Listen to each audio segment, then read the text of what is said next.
हैं वर्गीकरण। 2 जगत वर्गीकरण किसने दिया, 3 जगत वर्गीकरण किसने दिया, 4 जगत वर्गीकरण किसने दिया, 5 जगत वर्गीकरण किसने दिया, 6 जगत वर्गीकरण किसने दिया। सबसे पहले वर्गीकरण अरस्तु ने दिया था। अरस्तु ने पौधों को 3 भागों में बांटा। कौन कौन? जड़, झाड़ी, नहीं, झाड़ी, साग और पेड़। झाड़ी, साग और पेड़। और जानवरों को 2 भागों में बांटा, एक लाल खून वाले, एक बिना लाल खून वाले। लेकिन वो वैज्ञानिक पद्धति पर नहीं था। तो कहने का मतलब अगर पूछेगा कि वैज्ञानिक आधार पर संपूर्ण जगत के जीवों को है ना क्लासिफिकेशन किसने किया, तो कैरोलस लिनियस ने किया। कितने भागों में किया? 2 भागों में। कौन कौन? पहला जंतु है, जंतु किंगडम है ना। तो जंतु किंगडम, पादप किंगडम की जो जंतु किंगडम, पादप किंगडम की मेन कमियां ये थी, उसने संपूर्ण जगत को 2 भागों में बांट दिया, यूकैरियोटिक और प्रोकैरियोटिक। यानी यूकैरियोटिक जीव और प्रोकैरियोटिक जीव, उन दोनों को एक साथ रख दिया। ठीक है ना, कि चूंकि बहुत से जीव प्रोकैरियोटिक होते हैं, जैसे मोनेरा प्रोकैरियोटिक होता है, बाकी जितने हैं सब यूकैरियोटिक होते हैं। तो मोनेरा का उन्होंने नाम ही नहीं लिया। इसके अलावा एक कोशिकी और बहुकोशिकी दोनों जीवों को इकट्ठा ले लिए थे। तो मेन कमियां ये थी। मेन कमियां क्या थी? प्रोकैरियोटिक और यूकैरियोटिक जीवों को एक साथ ले लिए थे।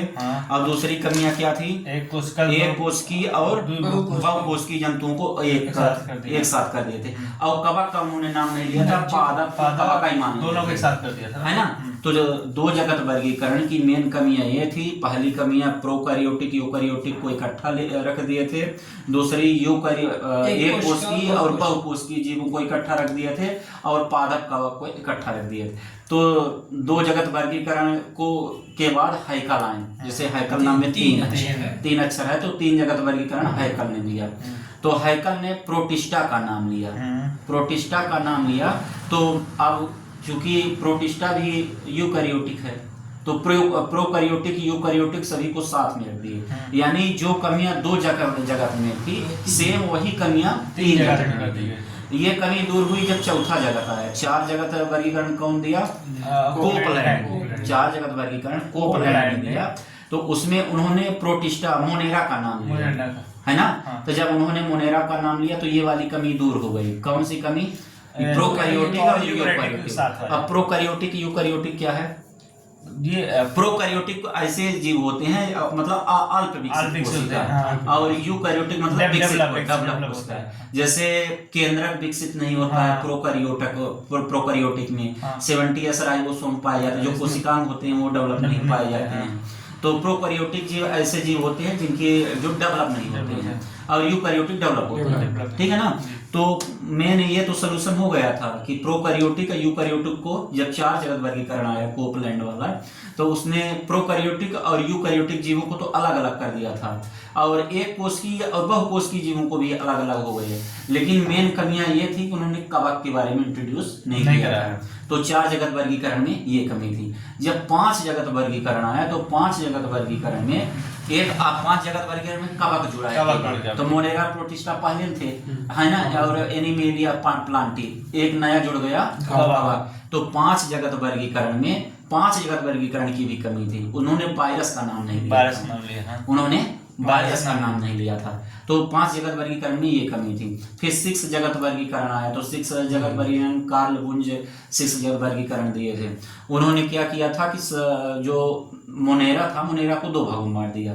यानी बैक्टीरिया को 2 भागों में बांट दिया, आर्की बैक्टीरिया, यू बैक्टीरिया। तो अब सबसे पहले हम ये जो 6 जगत वर्गीकरण हो गया, अब 6 जगत वर्गीकरण में अब सब इनके सब के बारे में पोषण पढ़ेंगे, फिर इनका प्रजनन पढ़ेंगे, ठीक है ना, और इनका आकार पढ़ेंगे। तो सबसे पहले मैं उठा लेता हूँ मोनेरा, कि मोनेरा का आकार क्या है, मोनेरा कितने प्रकार का होता है, कैसे बना होता है, पोषण कैसे करता है, प्रजनन कैसे करता है, इन्हीं सब चीज़ों के लिए के बारे में पढ़ेंगे। ठीक है ना। तो सबसे कमी तो सबको पता है ना। जो 2 जगत वर्गीकरण था उसमें क्या कमी थी? 3 जगत वर्गीकरण आया उसमें कमी क्या थी?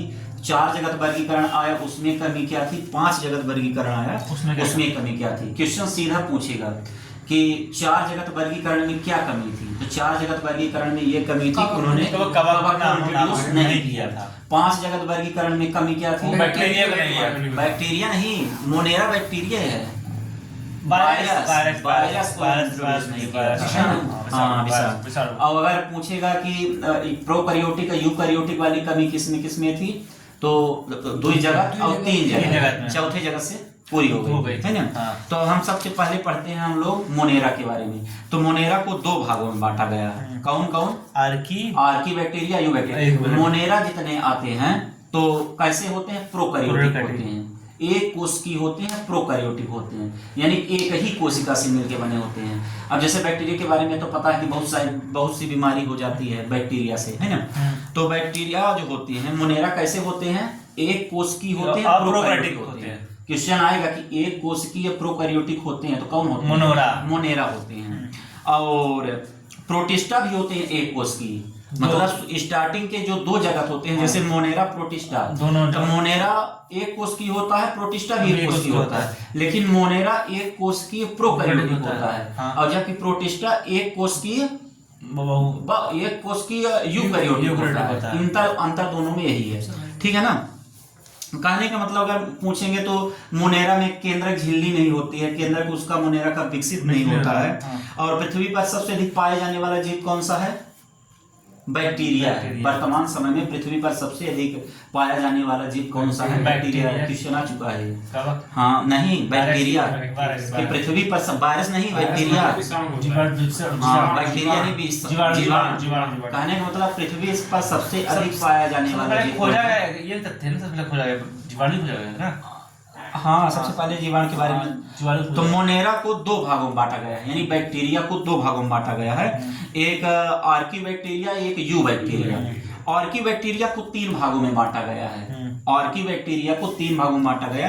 HMT बैक्टीरिया को कितने भागों में बांटा गया? 2 भागों में, आर्की, यू। तो आर्की बैक्टीरिया में 3 प्रकार के। आर्की बैक्टीरिया कितने प्रकार का होता है? 3 प्रकार का। HMT, H से हाइलोफाइल्स। ये बात अभी बताऊंगा कि ये कहाँ कहाँ पाए जाते हैं। हाइलोफाइल्स, थर्मोएसिडोफिल्स और मिथेनोजेंस। तो जो हाइलोफाइल्स होते हैं, बैक्टीरिया तो पहली बात सभी मोनेरा जगत में आते हैं, इनकी केंद्रक विकसित नहीं होता है, सब चीजें मैं बता दिया हूँ, है ना। और ये एक कोशिकीय कैसे होते हैं? प्रोकैरियोटिक होते हैं। और प्रोटिस्टा ये एक कोशिकीय यूकैरियोटिक होता है। अब इनका प्रकार पढ़ रहा हूँ, है ना। तो मोनेरा जो होता है, यानी बैक्टीरिया जो होती है, कितने प्रकार की होती है? 2 भाग, एक आर्की बैक्टीरिया, एक यूकैरियोटिक। तो आर्की बैक्टीरिया जो होता है 3 प्रकार का होता है। H से हाइलोजेंस, है ना, M से मिथेनोजेंस और T से HMT, T से थर्मोएसिडोफाइल्स। अब नाम से जैसे हाइलोफाइल्स, है ना, नाम से जैसे है कि हाइलोफाइल्स, तो हाइलोफाइल्स उन जगह में पाए जाते हैं कि जो अत्यंत लवणीय क्षेत्र में पाए जाते हैं। हाइलोफाइल्स जो है नमकीन सतहों में पाए जाते हैं, कहने का मतलब समुद्री क्षेत्रों में अधिक पाए जाते हैं। तो HMT में हाइलोफाइल्स H से हो गया, M से हो गया मिथेनोजेंस और T से हो गया थर्मो। अब जैसे थर्मोएसिडोफाइल है, अब थर्मो यानी गर्म, तो ये कहाँ पाए जाती हैं? ये गर्म झरनों में पाए जाते हैं। पूछेगा कि जो मेथेनोजेंस बैक्टीरिया होती है कहाँ पाई जाती है, तो मेथेनोजेंस बैक्टीरिया कहाँ पाई जाती है? लवणीय क्षेत्र में। और जबकि थर्मोएसिडोफाइल्स जो होती हैं कहाँ पाई जाती है? गर्म क्षेत्रों में पाई जाती है। जबकि मिथेनोजेंस जो होते हैं ये दलदली क्षेत्रों में पाए जाते हैं, जहाँ मेथेन गैस का मतलब उत्पन्न होती है। बन जाएगा ना। मोनेरा कितने प्रकार का होता है? 2 प्रकार का होता है, आर्की बैक्टीरिया, यू बैक्टीरिया। और आर्की बैक्टीरिया जो है 3 प्रकार के, HMT, H से हाइलोफाइल्स, थर्मोएसिडोफाइल्स और मिथेनोजेंस, है ना। ये कहाँ कहाँ पाई जाती है? हाइड्रोजन लवणीय पाया जाता है। अगर क्वेश्चन पूछेगा कि जुगाली करने वाले जीवों में कौन सा बैक्टीरिया पाया जाता है? मेथेनोजेंस पाया जाता है, उनकी जुगाली करने में मेथेन निकलती है, ठीक है ना। तो अनेक, हाँ लिखा भी है कि अनेक रूमिनेंट पशु, रूमिनेंट पशु मतलब जुगाली, अनेक जुगाली करने वाले पशुओं के आंत में क्या पाया जाता है? तो मिथेनोजेंस पाया जाता है, ठीक है ना। अब इसके बाद आ जाता है क्या? You bacteria. यू बैक्टीरिया भी 3 प्रकार का होता है। MSP एम से हो गया माइकोप्लाज्मा। माइकोप्लाज्मा सबसे छोटी कोशिका होती है ना। तो माइकोप्लाज्मा, साइनोबैक्टीरिया और पी से परपोसी बैक्टीरिया, 3 प्रकार के होते हैं। साइनोबैक्टीरिया है क्या? हाँ, माइकोप्लाज्मा और परपोसी बैक्टीरिया। मेन वर्णन हम लोगों को करना है साइनोबैक्टीरिया, माइकोप्लाज्मा के बारे में, है ना। तो अब ये जो माइकोप्लाज्मा होती है, पृथ्वी पर सबसे छोटी जीवित कोशिका है, कौन सा? माइकोप्लाज्मा के बारे में पूरा वर्णन करना पड़ेगा क्योंकि बहुत इंपॉर्टेंट टॉपिक है माइकोप्लाज्मा। तो पृथ्वी पर सबसे मौजूद सूक्ष्मतम सजीव कौन सा है? बैक्टीरिया है, उसमें कौन सा है? माइकोप्लाज्मा है। माइकोप्लाज्मा जो होता है, इसकी खोज नोकार्ड और रोस्क ने किया था। माइकोप्लाज्मा की खोज नोकार्ड और रोस्क ने किया था, जबकि इसका नामकरण केवल नोवाक किया था। नोकार्ड और रोस्क, जैसे ये माइकोप्लाज्मा की खोज किसने की? नोकार्ड और रोस्क। ये जो होता है माइकोप्लाज्मा, इसमें कोशिका भित्ति नहीं पाई जाती है ना, ये तो ठीक है। ये ऑक्सीजन की उपस्थिति में और ऑक्सीजन की अनुपस्थिति में, दोनों में जीवित रह सकता है। तो क्वेश्चन आएगा कि कौन सा ऐसा जीव है जो ऑक्सीजन की उपस्थिति अनुपस्थिति में जीवित रह सकता है? तो माइकोप्लाज्मा है। माइकोप्लाज्मा की खोज किसने की? नोवार्ड और रोस्क ने की। यह सबसे सूक्ष्मतम जीव है। पादप जगत का इसको जोकर कहा जाता है, क्योंकि यह ऑक्सीजन की उपस्थिति में भी जीवित रह सकता है, अनुपस्थिति में। इसलिए पादप जगत का क्या कहा जाता है? इसे जोकर कहा जाता है। यह अपनी आकृति बदल भी सकता है, और यह तले हुए अंडे के समान दिखाई देता है। क्वेश्चन बनेगा कि तले हुए अंडे के समान कौन दिखाई देता है? माइकोप्लाज्मा दिखाई देता है। और इसमें जनन जो होता है, खंडन, विखंडन, मुकुलन, यानी 3 प्रकार का जनन होता है। कौन कौन? खंडन, विखंडन, मुकुलन, ठीक है ना। ये क्या करते हैं? ये पादप और जंतुओं में बीमारी उत्पन्न करते हैं। बन जाएगा ना माइकोप्लाज्मा के बारे में। माइकोप्लाज्मा के बारे में क्या बोला जाता है? पीपी, इनको बोला जाता है पीपी या रोग, प्यूलो निमोनिया लाइक ऑर्गेनिज्म। ये अपनी आकृति बदल सकते हैं। माइकोप्लाज्मा के बारे में बताइए, मैं क्या क्या बता दिया हूँ। इसकी खोज कौन? नोकार्ड और रोस्क ने किया। ये पादप जगत का जोकर सबसे छोटी, पादप जगत का जोकर कहा जाता है। ऑक्सीजन की उपस्थिति अनुपस्थिति में जीवित रह सकता है। और यह क्या कहते हैं, इनका जो जनन होता है विखंडन और खंडन के द्वारा होता है ना। हाँ, तले हुए अंडे के समान दिखाई देता है, ठीक है ना। तो ये हो गया माइकोप्लाज्मा। अब ये कैसे तले हुए अंडे के समान दिखाई देता है, बन जाएगा ना माइकोप्लाज्मा के बारे में। 3 वो हो गए, एक माइकोप्लाज्मा हो गया, है ना। अब अगला है यू बैक्टीरिया वाले के साइनोबैक्टीरिया। साइनोबैक्टीरिया की कोशिका भित्ति, साइनोबैक्टीरिया की जो कोशिका भित्ति होती है, कोशिका भित्ति कैसे बनी होती है? पेप्टिडोग्लाइकन की। क्वेश्चन पूछेगा कि साइनोबैक्टीरिया की कोशिका भित्ति कैसे बनी होती है? पेप्टिडोग्लाइकन की बनी होती है। साइनोबैक्टीरिया क्या करते हैं? साइनोबैक्टीरिया ये रंग देते हैं, रंग उत्पन्न करते हैं। साइनोबैक्टीरिया कैसे क्या होते हैं? रंग उत्पन्न करते हैं। जैसे ये 3-4 प्रकार के होते हैं, जैसे ग्रीन कलर और ब्लू कलर, रेड कलर। तो जैसे ग्रीन कलर जो होता है क्लोरोफिल के कारण होता है, तो ये साइनोबैक्टीरिया है। जैसे ब्लू कलर, ये फाइकोसाइनिन जो जैसे लाल सागर, जैसे उसमें नहीं कहा गया था कहीं वीडियो में कि 2 सागर कभी मिलते नहीं है, वो बैक्टीरिया का कमाल है। यही सांद्रता का भी होता है ना सर, सांद्रता का तो होता ही है। हाँ। उसमें जो बैक्टीरिया की जैसे रंग जो उस सागर तो मिलती ही नहीं है, मतलब कहने का मतलब 2 कलर दिखता है कि पानी, आधे में पानी इस रंग का है, आर्कटिक और प्रशांत, हाँ, तो आधा इस रंग का है। तो किसके कारण है? साइनोबैक्टीरिया के कारण। क्योंकि जो हरा रंग होगा उसमें क्लोरोफिल होगा, लेकिन जो फाइकोसाइनिन होता है उसके कारण ब्लू रंग होता है। फाइकोसाइनिन के कारण ब्लू रंग, और फाइकोएरिथ्रिन के कारण लाल रंग। अगर लाल रंग दिखेगा तो उसमें फाइकोएरिथ्रिन है। बन जाएगा। क्या बताएं हम? साइनोबैक्टीरिया जो जिसमें लाल होता है फाइकोएरिथ्रिन होता है, हरा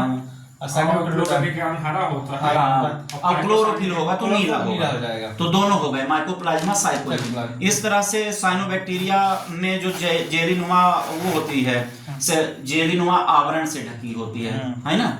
अब इसके बाद साइनोबैक्टीरिया क्या करते हैं? साइनोबैक्टीरिया का मेन काम ये है कि जो नाइट्रोजन फिक्सेशन होता है ना, तो साइनोबैक्टीरिया पर्यावरण में उपस्थित नाइट्रोजन का स्थिरीकरण करते हैं, है ना। नोस्टाक एनावीना, कौन से हैं? नोस्टाक एनावीना जो साइनोबैक्टीरिया होते हैं वो नाइट्रोजन का स्थिरीकरण करते हैं। इसीलिए दलहनी जो पेड़ होते हैं, जैसे अनाज जैसे वो है चना होना है, तो दलहनी पौधों में पाया जाता है, तो यही बैक्टीरिया पाया जाता है। कौन सा है? नोस्टाक और एनावीना। ये क्या करते हैं? नाइट्रोजन फिक्सीकरण करते हैं, है ना। ये हो गए। तो इसके अलावा साइनोबैक्टीरिया जो नाइट्रोजन फिक्स करते हैं, नोस्टाक और एनावीना, है ना। क्या करते हैं? नोस्टाक और एनावीना। नोस्टाक और एनावीना जो साइनोबैक्टीरिया होते हैं, ये नाइट्रोजन फिक्सेशन करते हैं। क्वेश्चन आएगा कि नाइट्रोजन फिक्सेशन कौन करते हैं, कौन से साइनोबैक्टीरिया करते हैं? नोस्टाक और एनावीना, ठीक है ना।